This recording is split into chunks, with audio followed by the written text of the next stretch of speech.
కొంతమంది గురువు గారు ఎంత సంపాదిస్తున్నా, ఎంత సంపాదన ఉన్నా కూడా ఎప్పుడు వాళ్ళ వెంట రుణ బాధలు ఉంటూనే ఉంటాయి. వాళ్ళు ఏదో ఒక చోట ఏదో ఒక రూపంలో డబ్బులు ఉన్నా కూడా అప్పులు చేస్తూ ఉంటారు. అది కూడా పూర్వజన్మ ఫలం కావచ్చు. కానీ ఒకవేళ అసలు మనం మానవ ప్రయత్నంతో రుణ బాధల నుంచి విముక్తులు కావాలంటే ఏం చేయాలి? ఇది కూడా మా వాళ్ళు చాలా మంది నన్ను పర్సనల్ గా కూడా అడిగారు మిమ్మల్ని అడగమని. అప్పు చేయటం మహా తప్పు. మొదటి తప్పు అది. ఆ తప్పు చేసి ఒక తప్పుకు మరొక తప్పు చేయటం, మరొక మెప్పు కోసం, గొప్ప కోసము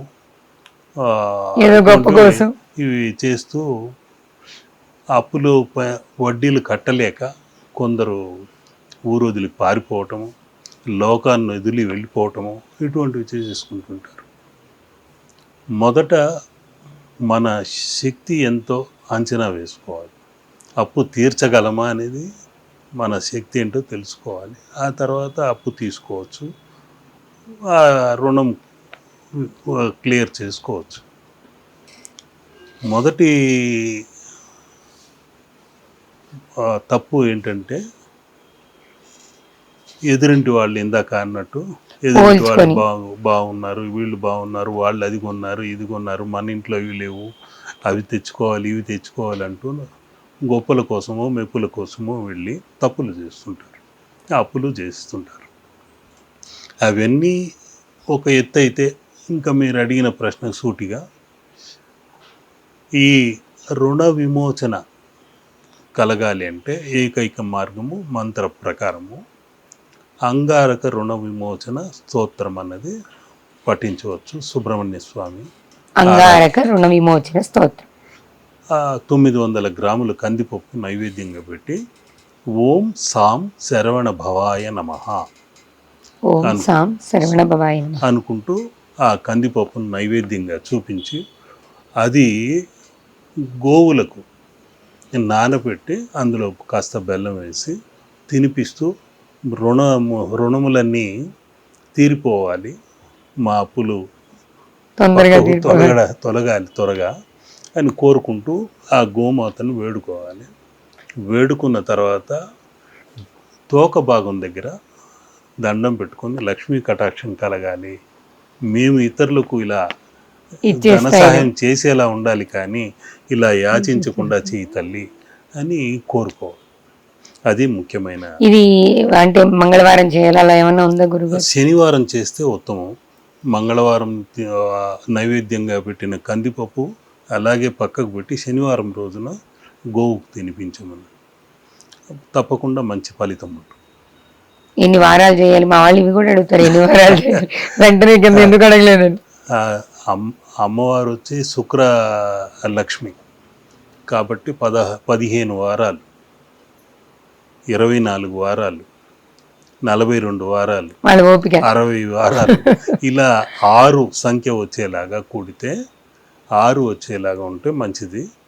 ఈ శుక్ర అనుగ్రహం కూడా కలుగుతుంది.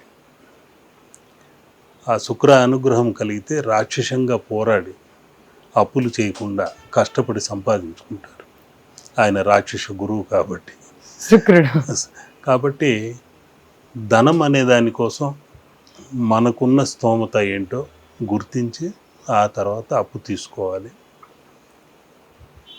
ఒకవేళ ఎగ్గొట్టేద్దాం అని అనుకున్న వాళ్ళు ఉన్నారు, ఖచ్చితంగా వాళ్ళు ఇంకొక రకంగా బాధించబడతారు. 10,000 ఎగగొట్టినందువల్ల వాళ్ళకి అబ్బా తప్పించుకున్నాం, ఇంకా అడగలేక వదిలేసారులే అనుకుంటారు. కానీ ఆ మరుసటి రోజే వాళ్లకు కాలు విరగటము, చేతులు విరగటము, లేకుంటే ఇంకో కిడ్నీ, లివరో ఏదో ఆ 10,000కు బదులు ₹1,00,000 ఖర్చు అవటం, హాస్పిటల్లో పెట్టడం జరుగుతుంది. 10 100 రెట్లు కూడా కావచ్చు. కాబట్టి కాలం అనే నేత్రం, కాలనేత్రము మనల్ని వీక్షిస్తూనే ఉంటుంది. ఎక్కడి నుండి? పుట్టుక నుండి మరణం దాకా ఎక్కడుంటాడు ఆ కాలనేత్రం? ఎక్కడుంది? మన కళ్ళల్లోనే ఉంది. ప్రద్యుమ్న అనే ఒక శక్తి దాగి ఉంటుంది కళ్ళలో. కాబట్టి ఆ శక్తి పక్కనే చిత్రగుప్తుడు అనే ఒక శక్తి దాగి ఉంటుంది. ఆ శక్తి రాస్తూ ఉంటుంది. ఏం చేస్తున్నావని. ఈ తప్పు చేశావు, ఈ తప్పుకు పరిష్కారము ఇవి చెయ్యాలి, నీకు ఈ శిక్ష, ఇది ఈ శిక్ష. వాడికి తీర్చకుండా ఉంటే నువ్వు ఇప్పుడు తీసుకున్న 10,000కు బదులు 10 లక్షలు ఖర్చు అయ్యేలాగా నీకు పనిష్మెంట్ రాస్యం. అది కర్మఫల ప్రదాతకు అప్పచెప్పేస్తున్నాను. ఆ చీకటి నల్లటి కనుపాపల్లోనే ఆ శనీశ్వరుడు కర్మ ఫలప్రదాత చూస్తూ ఉంటాడు. ఆ కర్మని ఎప్పుడు ప్రసాదించాలో అప్పుడు అనుగ్రహిస్తాడు. అందుకే ఎవ్వరు చూడట్లేదని, ఎవరికి తెలియట్లేదు, ఎవరు మనల్ని చూడటం లేదు, సీసీ కెమెరాలు లేదు కదా అనుకుంటారు. అసలు ఎవరికి తెలియట్లేదని సీసీ కెమెరాలు మన కళ్ళల్లోనే. కళ్ళలో ఉన్నాయి. ఇదైతే నిజంగానే అద్భుతమైన విషయం గురువు గారు. ఎవరు చూడట్లేదు, ఎవరికి తెలియట్లేదు, మనం ఎవరికంటా పడట్లేదంటే మన కంట్లోనే మనం పడుతున్నాం అన్న విషయాన్ని ప్రపంచానికి తెలియదేమో. విశ్వనేత్రం అనే ఒక ముగ్గు ఉంది. ఇంకొక ఎపిసోడ్లో మీకు దాని గురించి వివరించి చెప్తాను. ఆ ముగ్గును వేసుకోవటం వల్ల మనకు 3వ నేత్రం కూడా తెరుచుకోవటం జరుగుతుంది.